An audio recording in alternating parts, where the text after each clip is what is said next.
આ સ્ટુડિયોમાં અહીં આવીને કેટલી યાદો સંસ્મરણો તમને ફરી સાંભળી રહ્યા છે. એટલે હમણાં જ આવતા જ મેં કીધું કે I M feeling very nostalgic. બહુ નાની હતી ત્યારથી જ મને કોઈ પૂછે કે તારે શું બનવું, તો હું એમ જ કહું કે મારે મા બનવું છે. ભલે મેં જન્મ આપ્યો હોય મકરંદને હોસ્પિટલમાં, પણ એ ઉછર્યો છે અહીંની લોનમાં, દૂરદર્શનની અને ઈસરોની બંનેની ફર્સ્ટ બેચ. ઉપર કોન્સોલ ઉપરથી બૂમો પડે, ટેપ પૂરી થાય છે, ટેપ પૂરી થાય છે, પૂરું કરો. મને મારો દીકરો મકરંદ કહે છે કે હવે દાંત પડી ગયા ને તો હવે ટાઈમ છે દહીંમાં કરવાનો. Good morning Gujarat. મિત્રો, આજ સુધી એવા અલગ અલગ વ્યક્તિત્વ આપણને સૌને ગુડ મોર્નિંગ કહેવા આવ્યા છે, જેને આપણે જાણતા હતા કે પછી અહીંયા આવીને નવો પરિચય કેળવાયો. પણ આજે એક એવું વ્યક્તિત્વ આવ્યું છે કે જે પરિચિત છે, પણ એવી વાતો કરીશું આપણે એમની સાથે કે તમને લાગશે કે લે, આમને આ રીતે તો ઓળખ્યા જ નથી આપણે ક્યારેય. તો ચાલો મળીએ અન્નપૂર્ણા શુક્લને.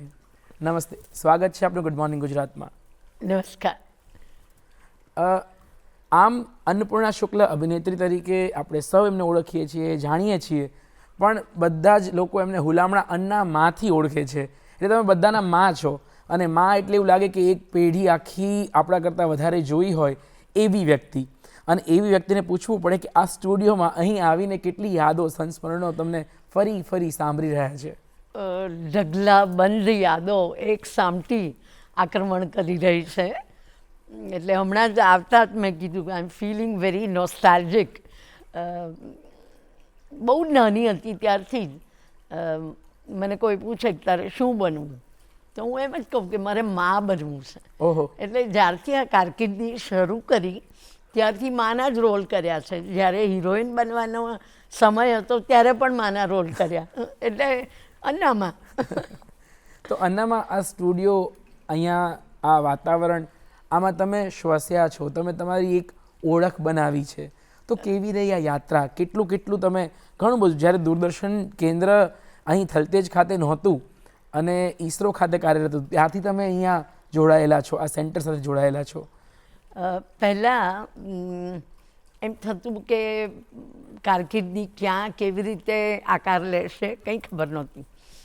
પછી જેમ બાળક ઉછરે એમ સ્ટુડિયોઝ આપણા ડેવલપ થયા. ઈસરોમાં હતા ત્યારે પણ ને અહીંયા આવ્યા ત્યારે ઇન્ડિવિજ્યુઅલી એક બિલ્ડિંગ મળ્યું, સ્ટુડિયો મળ્યો. અને એમ કહી શકું કે ભલે મેં જન્મ આપ્યો હોય મકરંદને હોસ્પિટલમાં, પણ એ ઉછર્યો છે અહીંની લોનમાં. એટલે મોટો થયો તો અહીંયા જ થયો. એટલે એક અડધું જીવન, અડધા કરતાં પણ વધારે જીવન અહીંયા જ પસાર થયું. એટલે ઇટ વોઝ અમેઝિંગ. શબ્દોમાં વર્ણવાય એવું નથી. એટલું બધું નોસ્ટાલ્જિક અને બસ યાદોથી ભરેલું છે.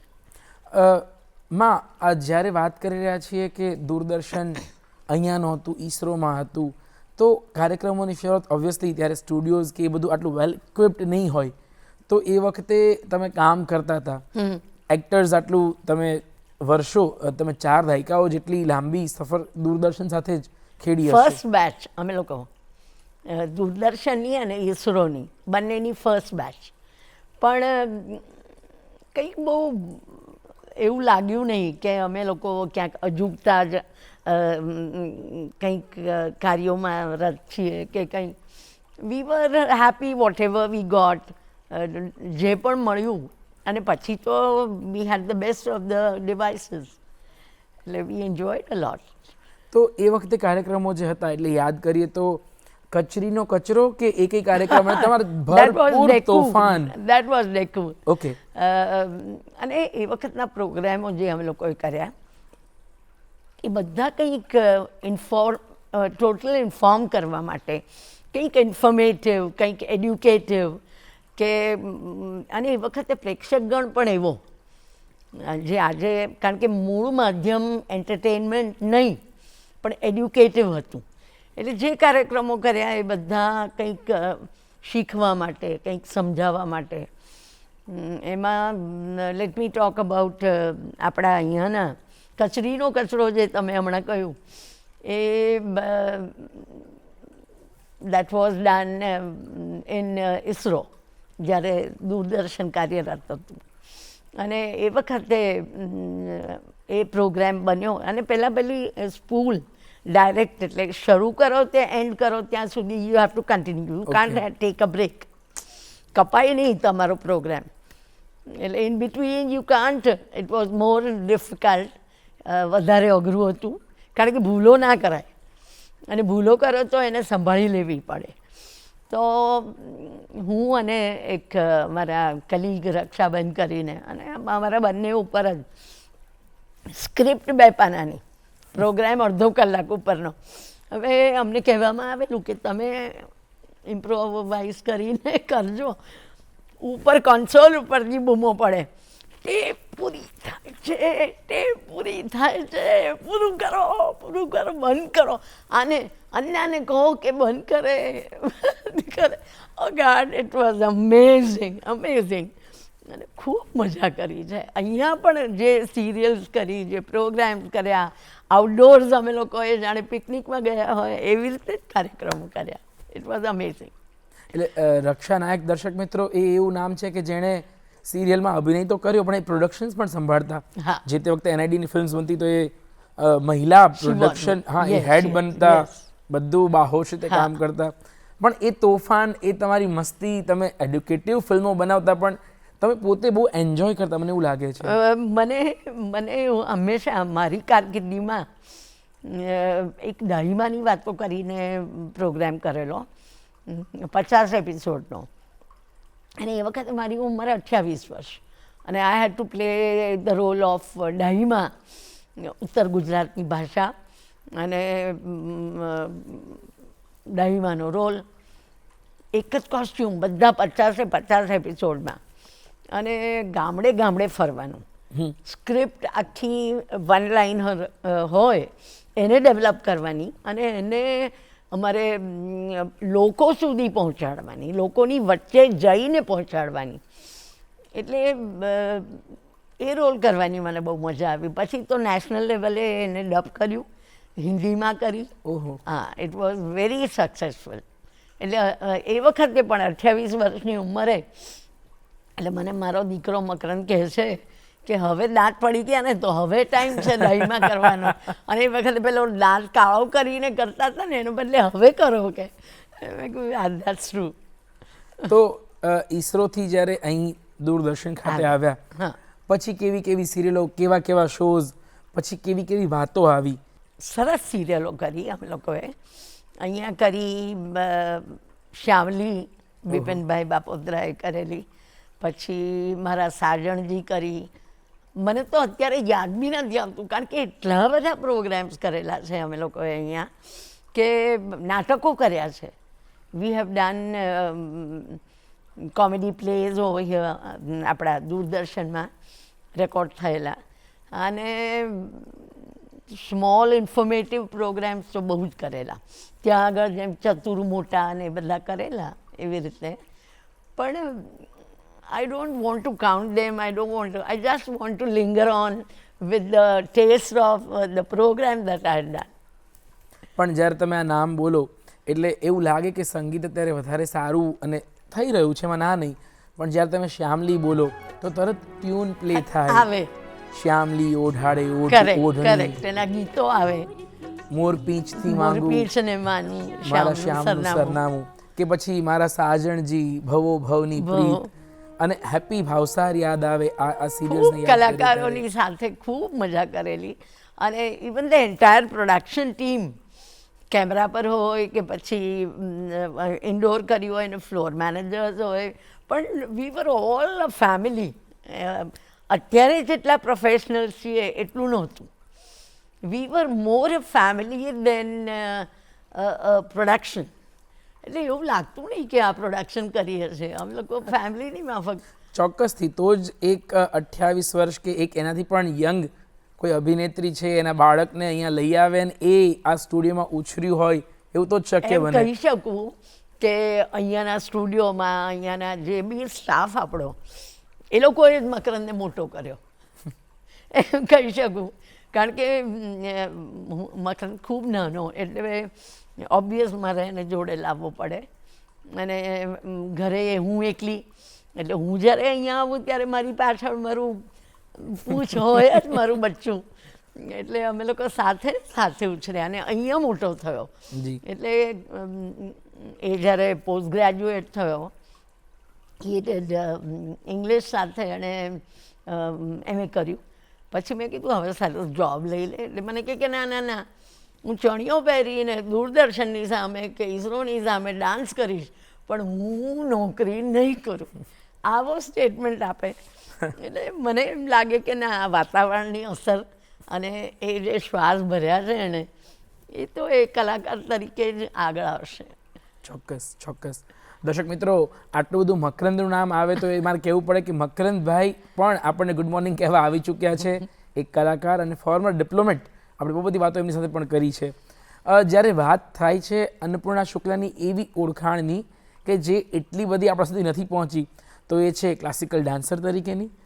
તો ક્લાસિકલ ડાન્સર, આ યાત્રા કેવી રહી? ને તમે લગભગ નૃત્યકાર તરીકે સીમિત ન રહેતા તમે નૃત્ય, નાટ્ય, સંગીત બધા સાથે સંબંધ કેળવ્યો અને તમે એટલે જ અભિનેત્રી બન્યા. તો ક્લાસિકલ ડાન્સ કેવી રહી યાત્રાને? એ કેટલી હેલ્પફુલ રહી તમારી આ જર્નીમાં? હર્ષદીપભાઈ, એક વાત કહું કે હું ખૂબ નાની ત્યારે, લગભગ હાર્ડલી 3 વર્ષ, અને આકાશવાણીમાં રંગ રંગ વાદળિયા પ્રોગ્રામ આવે નરુમામાં ચલાવતા. અને એ વખતે હું આ ફિલ્ડમાં આવી અને ત્યારથી માઇક, સ્ટુડિયો, લાઇટ્સ એ બધાની સાથે પરિચયમાં થોડી ઘણી. પછી જેમ જેમ હું મોટી થતી ગઈ એમ મને ખ્યાલ આવતો ગયો કે what is a programme, how we make a programme. અને પછી તો પણ મારો ડાન્સિંગ બેઝ, એટલે મને ખૂબ નૃત્ય ખૂબ ગમે.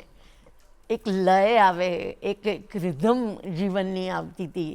એટલે મને ડાન્સ પહેલેથી ખૂબ ગમતો. હું દર્પણમાં પછી જોઈન થઈ. ત્યાં આગળ ક્લાસિકલ ભરતનાટ્યમ શીખી, પણ અનફોર્ચ્યુનેટલી પછી પગમાં પ્લેટ આવી, એક્સિડન્ટ થયો. એટલે આઈ હેડ ટુ સ્વિચ ઓવર નૃત્યમાંથી નાટ્ય. રાશિ બંનેની એક, નૃત્યની ને નાટ્યની, પણ આઈ હેડ ટુ સ્વિચ ઓન. મેં કીધું કે ભગવાનની એવી ઈચ્છા કે નાટ્ય કરવાનું, તો એમ કરતાં કરતાં નાટ્ય શરૂ કર્યું. પણ ગરબાની તો હજી બેઠા બેઠા ભલે ભાંગેલો 1.5 પગે કૂદું ખરી, ગરબા ગાઉં ખરી. પણ જ્યારે વાત થાય છે નૃત્યની, તમારી ગમતી મુદ્રાઓ કઈ, ગમતા સ્ત્રોત્ર કયા કે જેના પર તમને અંગભંગીમાં સાથે કોઈ પણ વાર્તા કે કોઈ પણ સ્ત્રોત્ર કરવું ગમે? એટલે કોઈ સ્તોત્રો કે એવા કંઈ? હા. શિવ ઉપર મેં કરેલું. અને એ સ્તુતિ એ વખતે મેં કરેલી સ્કૂલમાં, અને I was given 30 rupees prize. ઓહો. એટલે મને એ યાદ છે કે 30 રૂપિયા મારા માટે અત્યારે તો કેટલાય કહી શકાય, પણ that was also a very memorable nostalgic prize of mine. મને ખૂબ મજા આવતી એ વખતે. તો જ્યારે સ્વિચ ઓવર થયું, હા, ત્યારે જનરલી એવું કહેવાય છે કે ડાન્સર છે તો બોડી વધારે એક્ઝેઝરેશન થઈ જાય છે, કે વધારે ઉપયોગમાં લઈ લે છે, કે પછી ડાયલોગ્સમાં એટલું સારું નથી. તો કેવી ફરિયાદો દિગ્દર્શકોની રહેતી કે કેવું ટોકતા એ તમને કે હાથ કંટ્રોલ કરો, અવાજ થોડો મોટો કરો? કેમ કે આ નાટકમાં થાય છે જનરલી. તો તમારી સાથે કેવા અનુભવ હતા? આપણા ભારત વર્ષના જ્યારે 25 વર્ષ પૂરા થયા ત્યારે અમે લોકો એ સેલિબ્રેશન માટે દિલ્હી ગયા. 1 મહિનો દિલ્હી રહેલા, અને ત્યાં અમે આપણો ફોક, ગુજરાતનું ફોક અમે ત્યાં રેપ્રેઝન્ટ કર્યું. માથે માંડવીને પરફોર્મ કરેલું. એ વખતે અમે લોકો રિહર્સલ કરીએ ને ત્યારે જે અમારા ડિરેક્ટર હતા, કોરિયોગ્રાફર, એ અમને કહે કે કિતના લાઉડ કર રહે હો આપ. ફોક કરીએ છીએ અમે, કારણ કે અમારે ગાવાનું પણ, નૃત્ય પણ, અને માથે માંડવી અને રિધમ પણ લાઈવ, ઢોલી અમારી સાથે. એટલે એક જ ઢોલ ઉપર અમારે આખો પ્રોગ્રામ કરવાનો. એટલે દેટ વોઝ ઓલ્સો એક્સપેરિમેન્ટ, જે અત્યારે આપણે રેકોર્ડેડ ને બધું હોય છે એવું નહીં. એ આખી વાત પણ અલગ હતી ને અત્યારની વાત પણ અલગ છે. પછી નાટક તરફ જ્યારે વળી, कितना लाउड कर रही हो आप, कितना लाउड बोल रही हो. મેં કહું સોરી, અમે લોકો ગાવાવાળા ને નાચવાવાળા એ હવે તાત્કાલિક હવે આમાં એક બીબામાં ગોઠવાવાનું એટલે થોડું અઘરું તો પડે, પણ સ્લોલી એન્ડ સ્ટેડીલી. પાછું નાટકમાંથી ફિલ્મો એટલે તો એનાથી એ સબડ્યુ કરવાનું. Yes yes. પણ મજા હતી. એક લાઈફનો ગ્રાફ હતો દરેક તો વખતે. દર્શક મિત્રો, આપણને બે નવી ઓળખાણ મળી. એક, અન્નપૂર્ણા શુક્લ ગાઈ શકે છે, અને બીજું, એ દિલ્હી ગયા એ એમનું પહેલી વખત જવાનું નહોતું થયું. એનસીસી ઓફિસર તરીકે પણ દિલ્હીમાં પરેડ કરી ચૂકેલા અન્નપૂર્ણા શુક્લ આપણી સાથે છે. તો એનસીસી બાહોશ એક કેડર, Yes. અને તમે ત્યાંથી પાછા એકદમ સૌમ્ય અને એકદમ શાંત વાળી ભૂમિકા, આ બંને કઈ રીતે બેલેન્સ આઈ કરો વોઝ ધી અંડર ઓફિસર, અને એ આખો જુસ્સો ને એ આખો જોમ ને એ ડિસિપ્લિન, શિસ્ત, એ આખી રિવર્સ 380 ડિગ્રી ટર્ન આવે નાટકમાં ને એમાં. સૌમ્ય, લાસ્ય, એ બધું અઘરું તો હતું પણ બીબામાં ઢળી જતી. અને મજાની વાત એ હતી કે પહેલાં મારે ચેક કરવાનું કે I am going opposite to the camera, I am going opposite to the audience થિયેટરમાં, કે I am going for a recording. એટલે એ માધ્યમ થોડા સમજવા પડે, પણ બાકી તો it was not much difficult. જે દર્શક મિત્રો, આપણે વાત કરી રહ્યા છીએ અન્નપૂર્ણા શુક્લ સાથે, અને આ વાતો વધુ રસપ્રદ બનશે જેમ જેમ આગળ જઈશું. પણ હાલ સમય થયો છે વિરામનો. વિરામ બાદ ફરી મળીશું ગુડ મોર્નિંગ ગુજરાતમાં.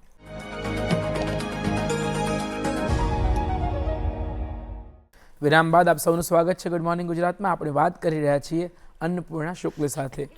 આપણે વાત થઈ કે એમની નવી બે ઓળખાણો, એનસીસી અને એમની એક્ટિંગને કઈ રીતે બેલેન્સ કરે છે જાણ્યું. પણ હવે સાંભળીએ કશુંક જે અન્નપૂર્ણા શુક્લ ગાઈ શકે છે, અને દિલ્હી સુધી એમના સ્વર ને સૂર પહોંચ્યા છે, તો માં કંઈક તો સંભળાવવું પડે. એ બધું ફોક હતું, એટલે સમૂહમાં અમે લોકો બધા આખો ગરબો ગાતા, એટલે વાત અલગ હતી. પણ ઇન્ડિવિજ્યુઅલી હું બાથરૂમ સિવાય ક્યાંય ગાવાની હિંમત નથી કરતી, કારણ કે બિચારા બીજા જે સાંભળનારા છે એમનો રસ સંગીત પ્રત્યેનો ઓછો થઈ જાય, અને કાં તો મને જિંદગીમાં સાંભળે નહીં એવું થઈ જાય. પણ ના, મેં ત્યાં આપણે આગળ વાતોમાં પહોંચીશું. એક સંસ્કૃત નાટક છે પ્રબુદ્ધ રોહિણી, એમાં મેં તમને ગાતા સાંભળ્યા છે, એનું રેકોર્ડિંગ મેં જોયું હતું, તો કંઈક તો સંભળાવવું પડે. પણ એના કરતાં બી એક નાનકડી બે લીટીની હરિભાઈ કોઠારીનું જે હાલરડું ગાઈને હું મારા દીકરાને સુવાડતી, એ ખાલી ગઈશ. હિંમત કરું છું. ના ના, અરે દેવના દીધેલ બાળ સદા તું તો દેવના કરજે કામ, આફતની આંધીઓ વચ્ચે પણ રાખજે હૈયે હામ, સાચો એવો વીર તું થાજે, જનતાનું દૂધ ન લાજે, દુઃખની સામે લડતો જાજે, રડતો નાઓ બાળ, હસવા માટે જન્મ મળ્યો આ, રડવાનો નહીં કાળ, હસવાથી રામ રીઝાશે, રડવાથી દેવ દુભાશે, સાચો એવો વીર તું થાજે, જનતાનું દૂધ ન લાજે. Thank you. વાહ વાહ વાહ.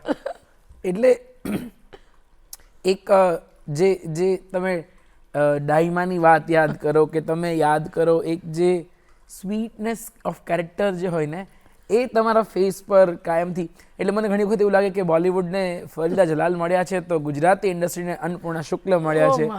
એટલા સ્વીટ, અમારા બધાના કેરિંગ માં. અને તમે એ જો ગાતા હોય 5 લાઈન, પણ અમને બહુ જ ભાલી અને મીઠી લાગે. પણ દીકરા, એક વાત કહું કે આ આખી વાતને તોડીને ભરત દવે નામના બહુ જ વિખ્યાત દિગ્દર્શક, એણે મને વેમ્પનો રોલ આપ્યો. હા, માનવીની ભવાઈ, અને એમાં ભરપૂર પેલી જે કેરેક્ટરની ગાળો અને એ વાતાવરણ, એ ઉગ્રતા, એ ગુસ્સો, ઓ ગોડ, મેં કહ્યું ભરતભાઈ હું નહીં કરી શકું, કારણ કે મારું મોઢું હું ગમે એટલો ગુસ્સો કરવા જાઉં છું ને મને કાઢી મૂકે છે આ લોકો કે ના ચલો નીકળો, આ કેરેક્ટર નહીં, આ નહીં, એ નહીં, વો નહીં. મેં કીધું હવે કરવું છું, ના તારી પાસે જ કરાવવાનું. અને મને એ રોલ કરાવેલો માલીનો, માનવીની ભવાઈનો, પન્નાલાલ પટેલ ભાઈનો આ પ્લે. બસ એ મને યાદ છે. એટલે પહેલી વાર જિંદગીમાં પહેલી ને છેલ્લી વાર મેં વેમ્પનો રોલ કર્યો. નહીં, પણ એ સિવાય પણ તમે ભરતદાદા સાથે જે કામ કર્યા, હેલેન જેવું કરેલું. દ્વિતીય વિશ્વયુદ્ધની જે આખી આખી વાતો દર્શકે હા, આપણા સમક્ષ જે રજૂ કરેલો ચિતાર, એમાંનું એક, અને એ પણ કેટલી અદ્ભુત વાત. તમને એના અમે ફોટોગ્રાફ્સ જોયા છે, રેડ કલરના સ્કર્ટમાં એકદમ યંગ લેડીની વાત હોય, એમાં આઈ ગેસ મકરંદભાઈ પણ એમાં. હા, એ બહુ જ નાનો બરી ધ ડેડ કરેલું. અને પણ માનવીની Bhavai was very close to my heart. હું બહુ જ પ્રયત્નશીલ રહી અને એ કેરેક્ટરને જીવાડવા માટે પ્રયત્ન કરતી. અને ત્યારે દર્શક પોતે આવેલા જોવા, પન્નાલાલભાઈ, ઉમાશંકરભાઈ, રઘુવીરભાઈ બધા બેઠેલા. અને મને પહેલી વાર એ રોલ કરું અને બધાની સામે ગાળો બોલવાની, હાથ વીંજી વીંજીને, એટલે મને એટલું બધું અજુગતું લાગતું, પણ આઈ ડીડ ઇટ. અને છેલ્લે જ્યારે મને પન્નાલાલભાઈને એ લોકોએ કહ્યું કે મને મારી માલી માંડલી ગામમાં ગાંડી થઈને આમ ફરતી હોય ને એ દેખાય છે. એટલે that was the biggest credit I got. અને દર્શકે હેલન કર્યા પછી, હેલનનું કેરેક્ટર પતલું ને એવું હતું, અને હું ખાઈ પીને મસ્તીવાળી પહેલવાન, એટલે એ રોલ હેલનનો મેં એકદમ ખાતે પીતે ઘરવાલે એવું હતું. પછી જ્યારે હેલન પૂરું થયું, રેકોર્ડિંગ પૂરું થયું, રડવાનું પૂરું થયું, બધું સરસ થયું, પછી દર્શક આવ્યા અને મારે માથે હાથ ફેરવીને કે હેલન તો મારી પાતળી હતી લખાઈ ત્યારે, પણ આજે મને હેલન બદલાયેલી પણ સાચી હેલન દેખાય છે. ઓહો. અને તે જીવી જાણ્યું. એટલે વળતર મળે ના મળે, પ્રશંસા મળે, છાપાઓમાં નામ આવે ના આવે, પણ એક લેખક જ્યારે પોતે માથે હાથ મૂકીને આશીર્વાદ આપે ને એનાથી વિશેષ કાંઈ નહીં. અને એ લેખકો પણ કેવા જે ગુજરાતી સાહિત્ય જગતના માઇલસ્ટોન. શિરોમોર. એટલે તમે ચાર નામ બોલ્યા, એ ચારે ચાર, પન્નાલાલભાઈ હોય કે ઉમાશંકર જોશી, દર્શક કે રઘુવીરભાઈ, બધા જ એ એક પોતાનામાં જ એક આખું વિશ્વ, એક યુનિવર્સિટી છે એક્ઝેક્ટલી. એમનું લેખન. અને દર્શક મિત્રો, જે વાત માનવીની ભવાઈની અન્નામાએ કરી, એની ફિલ્મ બની હતી, અને એ વખતે માલીનું પાત્ર લગભગ ચારુબેન પટેલે ભજવેલું. હા, એ એકદમ દુબળા અને કૃષકાઈ, પણ એ પાત્રની મજા આમ શબ્દ માનવીની ભવાઈમાં યોગ્ય ન લાગે, પણ છતાંય અભિનેતા તરીકે કોઈ પાત્રને જીવી જાણવું અને મજા લેવી, એ તો અન્નામાં અને ચારુબેન જેવા વ્યક્તિત્વ પાસેથી શીખવા મળે આપણને. એક જીવનમાં અનેક જીવન જીવવા મળે ને, એ that is to imbibe the character. તમે એ કેરેક્ટરમાં ઉતરી જાઓ એટલે તમને એમ જ થાય કે હું આ જ છું, બસ યુ એન્જોય, દેટ્સ લાઈફ. પણ આ નાટક, એનો ચસ્કો, આમ શબ્દ નાટકનો ચસ્કો વપરાતો હોય છે કે ચસ્કો લાગી ગયો એટલે પૂરું, તમે તમારું જીવન જાતે હવે સર્જવા માંગો છો વાળી વાત છે. અને એ નાટક તમે સ્ટેજ પર કરતા હોય ને તમને એ નાટકની આસપાસમાંથી કોઈ વ્યક્તિ મળે કે જેની સાથે તમારે જીવનમાં પણ સાથે રહેવાનું નક્કી થાય, તો એ કેવું સૌભાગ્ય હોય.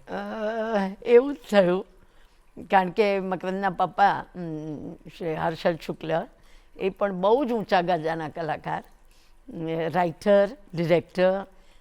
આલ્બર્ટ્સ બ્રિજ તમે જોયું હશે, તમે લોકો તો ખૂબ નાના, પણ કમર્શિયલી પ્લેઝ ખૂબ કરેલા.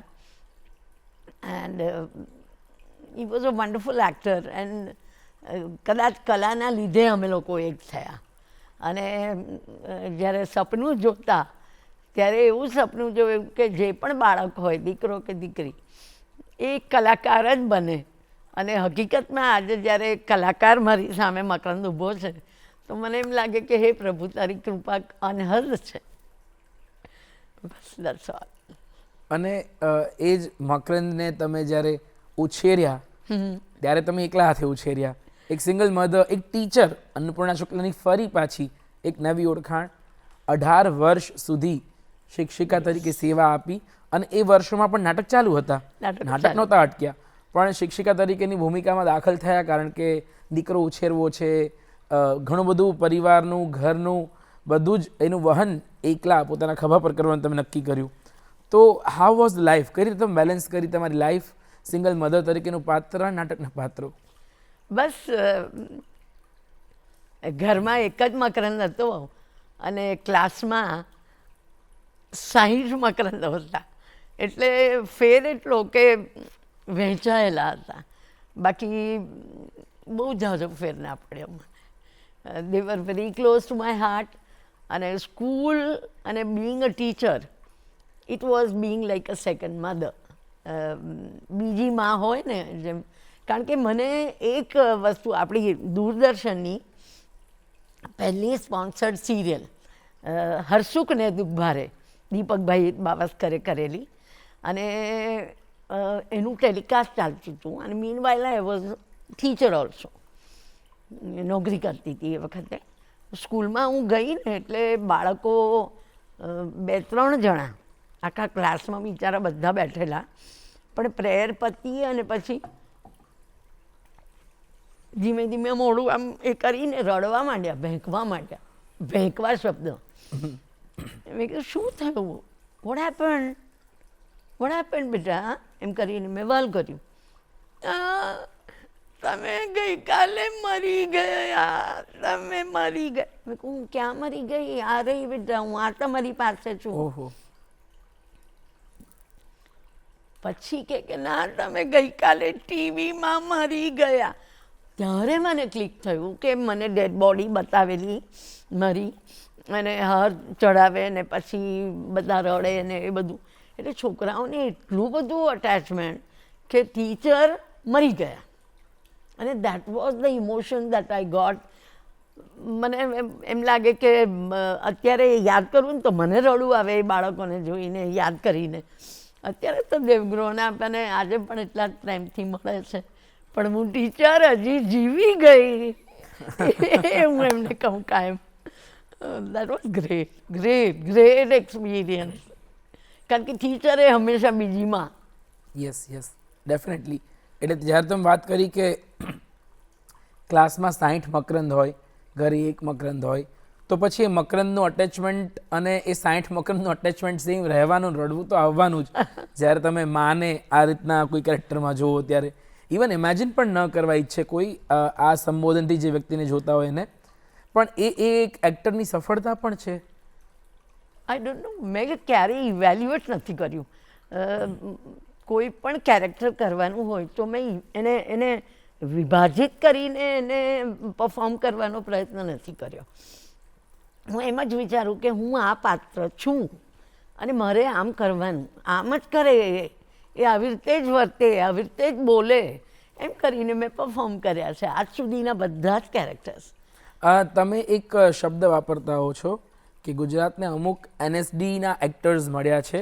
હું પણ NSDની છું. એ લોકો નેશનલ સ્કૂલ ઓફ ડ્રામાના છે, હું નેચરલ સ્કૂલ ઓફ. મારી સાથે NSDના અનંગભાઈ, પછી અમે લોકો બધા સરખા. પછી ભરતભાઈની સાથે સંપર્કમાં આવ્યા, દિલીપભાઈ શાહ, પછી વિસ્મય, બધા સરખે સરખા અમે લોકો. એટલે હું ઘણીવાર એમ કહું, ચલો હવે તમે લોકો NSDના છો એટલે બહુ આમ હવામાં ના ઉડો, હું પણ NSDN છું. એટલે કે કેમ, કયા બેચની, એમ કરીને એ લોકો મારી મજાક કરે. એટલે હું કહું કે તમે નેશનલ સ્કૂલ ઓફ ડ્રામા અને હું નેચરલ સ્કૂલ ઓફ ડ્રામા, એમ કરીને હું જવાબ આપું. એટલે વી હેડ અ ગ્રેટ ટાઈમ. કારણ કે કલા છે ને એ નેચરલ છે, એને ખાલી મોલ્ડ કરવાની. બાકી જન્મજાત બાળક લઈને જ આવે છે. મને ખબર છે કે તમે હર્ષદીપભાઈ, તમે પણ બહુ જ ઊંચી કોટીના કલાકાર છો, બહુ મોટા ગજાના. કારણ કે મેં તમને જોયા છે as a director, as a actor, અને હવે તો ફિલ્મોની સામે પણ જોયા. I enjoy. એટલે કલાકાર છે ને જન્મજાત હોય છે. નહીં, પણ માં જ્યારે પણ નિર્ણાયક તરીકે બેઠા હોય અમારા નાટકો યુથ ફેસ્ટિવલમાં, ત્યારે પછી લાંબો એક ફોન આવે, 40 મિનિટ 45 મિનિટ વાત ચાલે, ઇવાલ્યુએટ કરે, સમજાવે, તો એ માવાળી તમે જે આખી જે ભૂમિકા છે એને બહુ જ પ્રોપર રીતે નિભાવતા હો છો. પણ આપે જે આ NSDNs ગણાવ્યા એમાં એક નામ ભૂલી ગયા, રાજુ બારોટ. હા એને તમે એક વિશેષ NSDN. હા, અને તમે વિશેષ સંબોધન પણ આપો છો. હા, હું એને વેરી કહું છું. એ છે ને એના નાટકોમાં મને ના લે, અને બીજા નાટકોમાં અમે લોકોએ હમણાં લકીલી કર્યું, મારું નામ જગદીશ છે, પણ એટલી મજા આવી. અને he is an amazing person, he is a wonderful actor, very good director. એટલે ભરતભાઈના નાટકોમાં તો અમે લોકો બધા સાથે જોઈએ. આઈ ગેસ હેલેનમાં તમે લોકો સાથે હતા. હેલેનમાં સાથે, માનવીની ભવાઈમાં. એટલે NSDના લેવલના ગજાના કલાકાર સાથે તમારે કામ કરવાનો ભગવાન મોકો આપે તમને, એ બહુ મોટી વાત. આઈ ગેસ તમે શાંતા ગાંધી સાથે પણ કામ કર્યું હા. છે, એ અનુભવ કેવો રહ્યો? એ અમે દિલ્હી ગયા ત્યારે, that was when we went to celebrate 25 years silver jubilee આપણા ઇન્ડિપેન્ડન્સની. અને એ વખતે શાંતાબેન સાથે, બીનાબેન સાથે પણ મેં કામ કર્યું. અચ્છા. મેં ફિલ્મ કરેલી એક, મકરંદે તો ઘણી ફિલ્મો કરી એમની જોડે, પણ આઈ ડીડ અ ફિલ્મ કુંવારી બહુ, અમે હૈદરાબાદમાં શૂટ કરેલું. અને વી હેડ અ ગ્રેટ ટાઈમ, કારણ કે બંને થિયેટરના દુલારીજી પણ હતા. અને we discussed and talked about theatre and films and all. અને એક્ટરે શું સાચવવાનું એ બહુ સમજાવતા. પણ અન્નામાં તમને આટલી સરસ કારકિર્દી, આટલી દીકતી કારકિર્દી, જેને કહેવાય એકદમ સતત વ્યસ્ત રહ્યા, સિરિયલ્સ, નાટક, ફિલ્મ, શું નહીં એમ. અને એ વખતે જ્યારે બાળ મકરંદને ચાન્સ મળવા માંડ્યો, બાળ કલાકાર તરીકે મુંબઈ જવાનું થયું, ત્યારે તમે પ્રાયોરિટી મુંબઈને અને મકરંદની કારકિર્દીને આપીને તમે ત્યાં શિફ્ટ પણ થયા, કમર્શિયલ નાટકો પણ કર્યા. તો હવે જ્યારે Makarandbhai is now, even he is now senior to us, હવે તમારા બેનું બોન્ડિંગ કેવું છે? હવે તમે એકબીજાના કામને કઈ રીતે ઇવાલ્યુએટ કરતા હો, ડિસ્કસ કરતા હો છો? મને કાયમ મારું જે પણ કામ હોય ને એ એને બહુ ઓછું ગમે. Okay. He is the worst critic of mind. અને એટલી માઇન્યુટલી નાની નાની વાત કરે અને મને ટોકે કે માં કેટલું લાઉડ કરો છો, શું રડો છો તમે, આર્ટિફિશિયલ આવું કોઈ રડે? અને મેં કીધું ચૂપ રહે એમ કરીને હું એને, અમારા ઝઘડા થાય. અને એ કરે ને તો ઘણીવાર ભાગ્યે જ મને ગમતું હોય. મને પણ એવું લાગે કે ના ના થોડું બહુ એ કર્યું. પછી મહેશ ભટ્ટની ફિલ્મ ચાલતી હતી કાશ, અને એ વખતે એણે ડેથ સીન આપ્યો અને ફર્સ્ટ ટેક ઓકે. ત્યારે પહેલી વાર મેં એને કીધું મકરંદ યુ ડીડ વેલ. એટલે મેં કીધું હવે તારે મને મારું જ્યારે બી સારું થાય ત્યારે કહેવાનું કે માં યુ રિયલી ડીડ વેલ. એટલે આવું બંને ક્રિટિક છીએ અમે. પણ આઈ ગેસ એ અમારે વાત થતી હોય ત્યારે એવું કહેતા હોય છે કે મારી સ્ક્રિપ્ટ કોઈ પણ નવી આવે તો હું જે વિચારું, જે પાત્ર, એ હું પહેલી વખત મા સાથે શેર કરું છું.